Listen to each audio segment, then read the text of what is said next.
तो बंधुगण इस्राएल किसी एमती करद्वारा वार पुणी थे स्टार्ट हो कारण सीज फायर पर युद्ध किसी समय बंद था किंतु हठात इस्राएल लिबानन उपर अटैक करदेला से ईरान स्ट्रेट ऑफ हॉर्मुज को बंद करदेला और यह सहित ग्लोबल ऑयल प्राइस बढ़िया सहित स्टॉक मार्केट क्रैश हो गला। इस्राएल कौन करना लिबानन उपर गोटे भयंकर एयर स्ट्राइक करद्वारा से 10 मिनट में 100 रु अधिक टार्गेट नष्ट कर सहित 250 रु अधिक लोक मरीगले। तो लिबानन हिस्ट्री यहाँ सबुठ गोटे भयंकर अटैक जोटा कि खोलाखोली सीज फायर उल्लंघन कहले चले।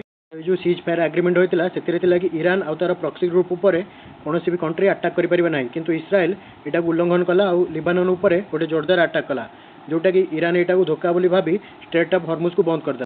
तो आपड़ जो देखिए स्ट्रेट ऑफ हॉर्मुज हूँ विश्वर सबुठ बड़ गुरुत्वपूर्ण परिवहन पथ जहाद्वारा विश्वर 30% रु अधिक क्रूड ऑयल यही पथ दे परिवहन होता है जोटा कि ईरान गोटे ब्रह्मास्त्र परीक्षा प्रयोग कर बंद होगा द्वारा गोटे सारा विश्व में पुणी अशोधित तैल गोटे हाहाकार सृष्टि होगा।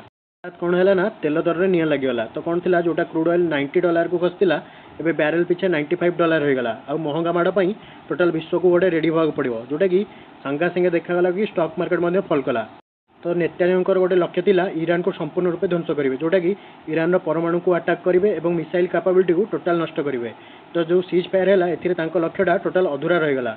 तो बर्तमान से कौन कर प्रॉक्सी ग्रुप को अटैक कर गोटे इनडायरेक्ट युद्ध को पुणी थे स्टार्ट करने चेष्टा कर। सीज फायर वायोलेसन है ट्रंप को ऊपर गोटे चाप बढ़िबार लगी कारण ईरान गोटे 10 पॉइंटर शर्त रखी जेपरिक लिबानन एवं तार कौन प्रॉक्सी ग्रुप उपर जेपरी कौन भी कंट्री अटैक न करती।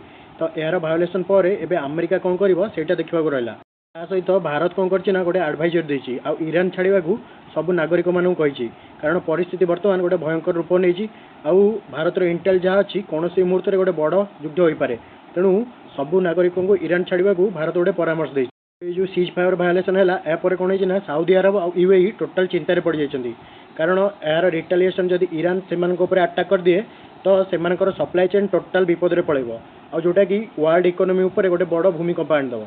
तो बर्तमान ईरान परवर्ती पदक्षेप देखा बाकी रहा आई महायुद्ध क्यों आड़ को ताहा तो केवल समय कह।